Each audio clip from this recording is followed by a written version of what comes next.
If your text still looks boring, you're missing one obvious click. In this video, I'll show you how to change text color in OpenOffice Writer. No settings, no complicated formatting, just the exact place to click. First, click and drag to highlight the text you want to change. If nothing is selected, nothing will change. That part matters.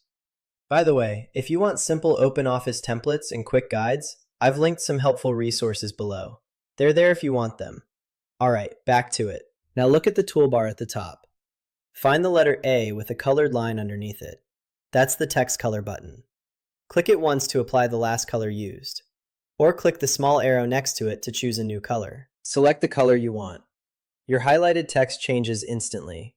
No confirmation, no extra steps. If this doesn't work, check two things. Make sure your text is selected, and make sure you're clicking the text color icon, not page styles. And that's how you change text color in OpenOffice Writer. Simple, fast, no guessing. If this helped, like the video and subscribe. I post quick OpenOffice guides like this all the time. That way, you don't have to figure this stuff out alone.